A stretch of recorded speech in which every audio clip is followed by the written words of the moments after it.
Hello बच्चों, let's see this question. The question says if four digit numbers greater than 5000 are randomly formed from the digits 0, 1, 3, 5 and 7, what is the probability of forming a number divisible by 5 when the repetition of digit is not allowed? सबसे पहले हम की concept देख लेते हैं इस problem का. सो permutation topic से रिलेटेड ये क्वेश्चन है और उसमें हमारे पास सबसे बेसिक जो प्रिंसिपल होता है that is fundamental principle of counting. और इसमें भी हमारे पास दो टाइप्स होते हैं. एक तो होता है मल्टीप्लिकेशन का और दूसरा होता है हमारे पास एडिशन का.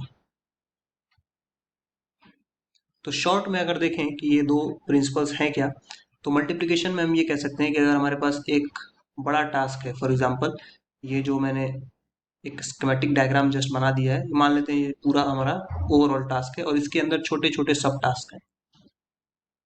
तो हम ये बोलते हैं कि सभी छोटे छोटे टास्क को जब हम कंप्लीट कर लेंगे तभी हमारा ओवरऑल टास्क कंप्लीट माना जाएगा. That means we have to complete the first task and second task and third task and fourth task. तो बीच में वर्ड क्या आ रहा है and, तो ये बहुत इंपॉर्टेंट है. तो सभी छोटे छोटे टास्क कंप्लीट होंगे तब हमारा ओवरऑल टास्क कंप्लीट होगा और ऐसे केसेस में हम मल्टीप्लाई यूज करते हैं. जबकि वहीं पे एडिशन के केस में अगर हमारे पास ये ऑप्शन हो कि कोई टास्क हो और हम चारों में से किसी भी एक टास्क को अगर कंप्लीट कर लें तो हमारा ओवरऑल टास्क कंप्लीट माना जाएगा. तो उस केस में हम प्लस साइन का यूज करते हैं. तो और जैसी फीलिंग जहाँ पे भी आए वहाँ पे एडिशन होता है. तो ये बेसिक मैंने शॉर्ट में आपको एक्सप्लेन किया. अब क्वेश्चन पे आ जाते हैं.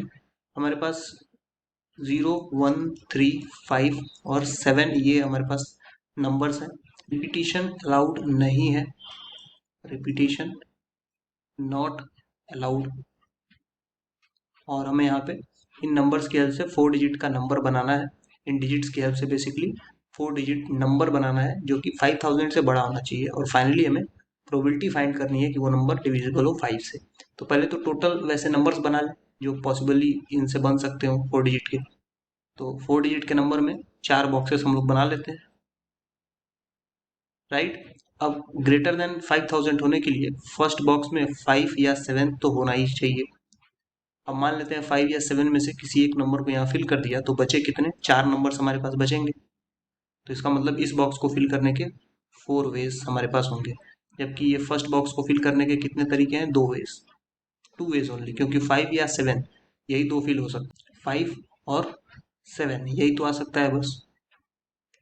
तो अब यहाँ पे ये वाले बॉक्स में सिर्फ 3 वेज होंगे क्योंकि ये रिपीटिशन अलाउड नहीं है तो एक एक नंबर घटता जा रहा है. और फाइनली इसको फिल करने के लिए हमारे पास सिर्फ दो तरीके होंगे या फिर दो ही हमारे पास डिजिट बचेगा. तो जब सबको फाइनली मल्टीप्लाई कर देंगे, सो 2 × 4 × 3 × 2, तो ये हमारे पास कितना आ जाएगा, 48 नंबर्स.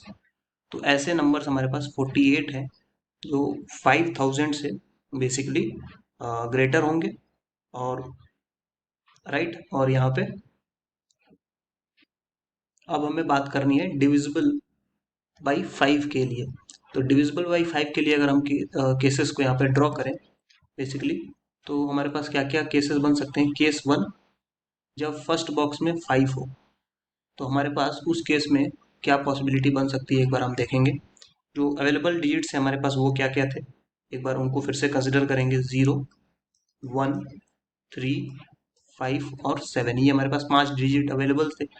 इसमें से 5 ऑलरेडी हमने फिक्स कर दिया फर्स्ट बॉक्स में. मुझे यहाँ पे फिक्स करना पड़ेगा 0, क्योंकि 5 को यहाँ पे मैंने फिक्स कर दिया. और अब हम सर्च क्या कर रहे हैं, डिविजिबल बाई 5.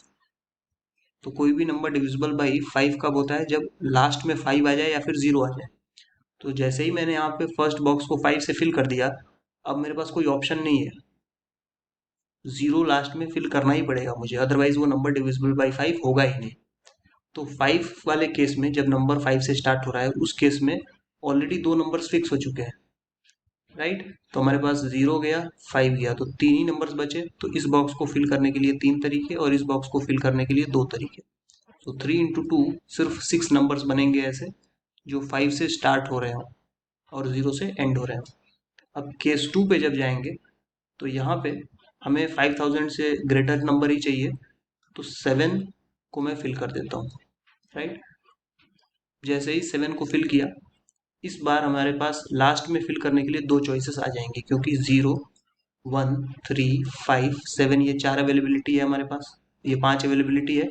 उसमें से मैंने 7 को फिल कर दिया है, बट अभी भी चार नंबर्स दिख रहे हैं। अब उसमें से 0 और 5 ये लास्ट वाले बॉक्स में आ सकते हैं, 0 और 5।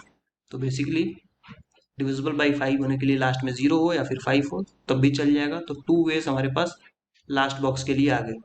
अब फर्स्ट और लास्ट बॉक्स फिल हो चुका है, दो नंबर्स हमारे जा चुके हैं पांच में से, तीन नंबर्स बच गए। उनमें से इस बॉक्स को फिल करने के तीन तरीके, और जब ये बॉक्स फिल हो जाएगा तो इस वाले बॉक्स को फिल करने के लिए फिर से दो तरीके। तो 3 × 2 × 2 आ गया, तो ये हमारे पास 12 नंबर्स यहाँ पे भी आ गए, राइट। तो टोटल हमारे पास कितने नंबर्स आ गए। अब यहाँ पे फंडामेंटल प्रिंसिपल ऑफ मल्टीप्लिकेशन हमने यूज किया है इंडिविजुअली, लेकिन या तो ये केस 1 होगा या फिर केस 2 होगा, और है बीच में। तो टोटल नंबर्स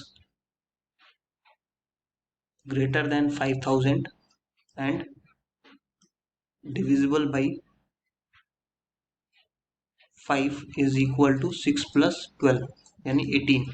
18 नंबर्स हमारे पास ऐसे फॉर्म हो गए जो डिविजिबल बाई 5 है। तो रिक्वायर्ड प्रोबेबिलिटी क्या हो जाएगी यहाँ पे, प्रोबेबिलिटी इज इक्वल टू